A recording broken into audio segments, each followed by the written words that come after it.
رسول اللہ صلی اللہ علیہ وسلم نے ارشاد فرمایا کہ جب رحم مادر میں، شکم مادر میں نطفہ علقہ بنتا ہے، تفصیلات کو چھوڑے بغیر،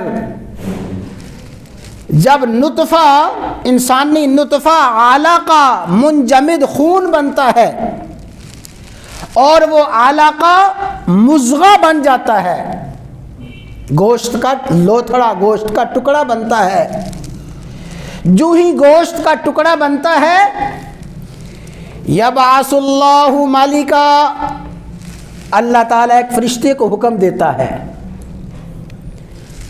اس فرشتے کو اللہ تعالیٰ فرماتے ہیں اکتب عملہ ورزقہ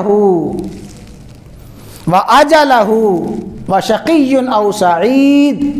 ہمارا ایمان ہے، ہمارے حبیب نے جو فرمایا ہے حق اور سچ فرمایا ہے، فرشتہ آتا ہے اللہ تعالیٰ کے حکم سے لکھتا ہے، اللہ تعالیٰ فرماتے ہیں یہ جو گوشت کا ٹکڑا، گوشت کا لوتھڑا انسانی وجود اور انسانی شکل اختیار کرنے والا ہے، اے فرشتے اس انسانی شکل اور انسانی وجود کے بارے میں 4 باتیں لکھ دے۔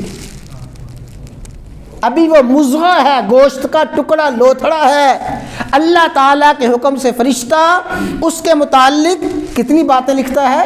4 باتیں۔ اکتب عملہ، اے فرشتے جو میرا علم ہے، مجھے علم ہے اس بندے نے عمل کیسا کرنا ہے، کیا کرنا ہے، اس کا عمل لکھ دے، اس کے عمل کیسے ہوں گے۔ ورزقہ، اس کو روزی کتنی ملنی ہے، رزق کتنا ملنا ہے، اس کا رزق لکھ دے۔ وَأَجَلَهُ، اس کی عمر لکھ دے۔ وَشَقِيٌّ أَوْ سَعِيدٌ، یہ گوشت کا لوتھڑا جو انسانی وجود بننے والا ہے یہ شقیٌ بدبخت ہوگا یا نیک بخت ہوگا، اس کا شقی اور سعید ہونا، اس کا رزق، اس کا عمل اور اس کی عمر لکھ دے۔ اللہ کے حبیب نے فرمایا کہ اس لوتھڑے میں روح پھونکنے سے پہلے فرشتہ یہ 4 باتیں اللہ کے علم کے مطابق لکھ دیتا ہے۔